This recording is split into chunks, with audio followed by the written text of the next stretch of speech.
करते हैं। शाहिद भाई अस्सलाम वालेकुम। शाहिद हाशमी साहब है हमारे साथ? अस्सलाम वालेकुम।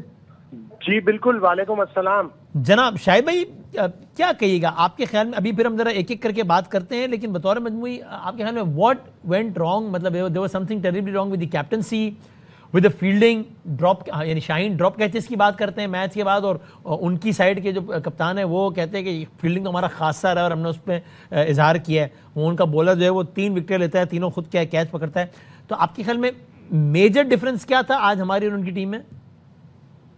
देखिए, आधा तीतर आधा बटेर से कभी भी आप व्हाइट बॉल क्रिकेट नहीं खेल सकते। सही। सुलेमान के अब्बू जो थे उन्होंने 92 का वर्ल्ड कप जितवाया था। पूरे बॉलर खिलाते थे, पूरे बैट्समैन खिलाते थे। दुनिया की कौन सी ऐसी सिलेक्शन कमेटी है जो एक ही टीम में हुसैन तलत को और फहीम अशरफ को खिलाए? मेरी तो समझ में नहीं आता। कौन सी ऐसी सिलेक्शन कमेटी है जो अपने front line spinner Abrar Ahmed को, जिसने 3 विकेटें पहले मैच में ली थी, अच्छी बॉलिंग की थी, उसको कौन ड्रॉप करता है? और फिर आपने 8 बॉलर यूज कर लिए, फखर, बाबर और रिजवान से भी बॉलिंग करा लेते। हाँ, ये दो 11 के 11 बॉलर, 11 के 11। हम भी प्रेस बॉक्स में थे, हमारा भी दिल कर रहा था कि हम जाके थोड़ी सी बॉलिंग करा लें। तो आपने इतना गलत फैसला किया सिलेक्शन में। फिर आपने टॉस जीत के मॉइस्चर वाली विकेट पे आपने उनको बॉलिंग दे दी, उन्होंने आपका टॉप ऑर्डर उड़ा दिया। ये तो शुक्र है कि आपने आखिरी 10 ओवर में 90 रन बना के 269 का एक थोड़ा सा फाइटिंग टोटल। लेकिन आजकल पार स्कोर वनडे में 300 प्लस है। और जब आप 300 प्लस बना लेते हैं, जब भी आप सोचते हैं कि सामने वाली टीम ये चेस कर लेगी, तो आप 2 वो लेते हैं स्लिप। आपने तो तीसरे ओवर से स्लिप निकाल ली, इसलिए आपने तो लंबी फील्ड खोल दी। आप 400 रन का दिफा नहीं कर रहे थे कि उन्हें बाउंड्रियां चाहिए। उसके बावजूद उन्होंने आपकी बॉलिंग पे 25 बाउंड्रीज और 11 छक्के लगा दिए। और क्विंटन डी कॉक ने जिस तरह आराम से सुकून से, लुआन डी पेट्रोस से जिस तरह आराम से सुकून से बैटिंग की, आपने 3 कैच भी गिराए, आपने वेवर्ड बॉलिंग की, आपने बॉलिंग चेंजेस बहुत ही कम अकली वाली बॉलिंग चेंजेस की। 4 ओवर में 24 रन देकर मोहम्मद वसीम जूनियर ने 1 विकेट ली थी। उसकी गेंद पे डिकॉक का कैच भी गिरा था मोहम्मद नवाज से, उसको आपने 4 ओवर के बाद हटा दिया। जब आप उसको लाए तो बैट्समैन इतने सेट हो चुके थे कि उन्होंने उसकी टुकाई लगा दी। ये जो स्पेसिफिक आप बात कर रहे हैं शायद भाई, ये तो कप्तानी से रिलेटेड हुई ना, कि ये बैट कैप्टनसी रिलेटेड डिसीजन है ना ये वाले? उसी में आएगा। जाहिर है सिलेक्शन भी कप्तान और कोच की मर्जी से होता है। आप अपने स्पिनर को, जिसने पिछले मैच में 3 विकेटें ली हैं, आपने उसको ड्रॉप कर दिया।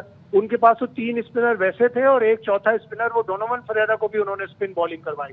तो आप किस तरह की सिलेक्शन करते हैं, मेरी तो समझ से बाहर। शायद इनको ये लगाओ कि यार सी टीम है, जीत तो जाना ही, थोड़ा तजुर्बा ही कर लो।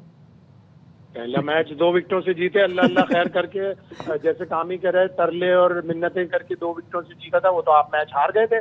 अगर उनका कोई और जरा सी अच्छी बॉलिंग, उसने अपने बॉलर से पहले 10 ओवर करवा लिए थे, अगर उसके पास कोई अच्छा बॉलर होता तो आपके 12 रन नहीं बनने देता 2 ओवर।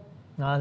और कामरान भाई टुवर्ड्स द एंड, ये तो फिर जो बातें आप लोग बता रहे हैं उसमें तो फिर ये कि आई एम सॉरी कि अगर ये सारी बातें सही है जो आप लोग कह रहे हैं, हम एज ए लेमैन देखते हैं, दायरे आप लोग एक्सपर्ट्स हैं, आप भी ये बातें करते हैं, हमें लगता है कि नहीं यार ये इतनी बेसिक, इतनी सामने की गलती तो कोई नहीं कर सकता। लेकिन जब आप लोगों को सुनते तो हमें लगता है कि वाकई इतनी ही बेसिक बात है और इतनी बड़ी गलती कर रहे हैं। तो इसका मतलब तो फिर ये हुआ कि जो मैच हम जीतते हैं उसमें हमें हैरान होना चाहिए कि जीत कैसे गए, जो हार रहे हैं उसमें नहीं हैरान होना चाहिए कि हार क्यों गए। इन हालात में तो ये रिजल्ट आना चाहिए। फिर अब पाकिस्तान की टीम के वसीम भाई ऐसा ही सोचा जाता है, जब जीत जाते हैं तो हैरान हो जाते हैं, अगर हार जाते हैं तो पता है ऐसा ही रिजल्ट आना है, यूज टू हो गए हुए हैं। देखिए वही चीजें हैं, जब तक आप अपना प्रोसेस बेहतर नहीं ना करेंगे उतनी देर ये काम ठीक नहीं हो सकता। आपने साउथ अफ्रीका के पेसर्स खेलने हैं जो 145 पे 148 पे बॉल कर रहे हैं, तो उसके लिए आप अपनी स्किल बेहतर करेंगे ना, उस बॉलिंग को सामने रखते हुए उस हिसाब से करेंगे। हम ये बातें पावर हिटिंग की ड्यूरिंग डोमेस्टिक सीजन आप स्ट्राइक फोर्स का कैंप लगा देते हैं, पावर हिटिंग का टेक्निक आपकी बेसिक जो चीजें उस पे काम नहीं होते, डोमेस्टिक क्रिकेट खेलने नहीं देते, कैंप लगा लेते हैं डोमेस्टिक क्रिकेट के दौरान, तो ये चीजें सारी खराब करती हैं, सिस्टम खराब करता है। फिर जो बात है आपका बैटिंग कोच जो है वो एक ट्रेनर था पहले, फिर फील्डिंग कोच बना, अब बैटिंग कोच बन गया, उसकी 15 की एवरेज है, उसने इंटरनेट डोमेस्टिक क्रिकेट में 100 नहीं किया हुआ, जैसे सलमान ने सारे स्टैट्स हैं मेरे पास, लेकिन आप वो बैटिंग कोच बना रहे हैं, तो आप उस प्लेयर्स को कैसे बताएंगे जो उस गलतियां कर रहा है? बाबर रिपीटली करता जा रहा 3 साल से, उसको कोई बता नहीं रहा। ये इतने इतने बड़े बंदे हैं, पाकिस्तान क्रिकेट बोर्ड है, किसी बंदे के पास, किसी मोहम्मद यूसुफ के साथ लगा दें, इंजमाम भाई के साथ लगा दें, सईद भाई के पास भेज दें, ओपनर आमिर भाई है उनके पास भेज दें, कि ये सलमान जैसे अपनी एकेडमी को चलाता है इसके पास भेज दें, इसके साथ कर ले, हमारे साथ राब्ता कर ले, हम बता दें जो टेक्निकल चीजें हैं, जिसने फील्ड में गया, अंदर मैच में गया, प्रेशर आया तो कैसे खेलना, क्या टेक्निक, यानी हम नई गलतियां भी नहीं कर रहे हैं। सही है सर, थैंक यू, बहुत शुक्रिया।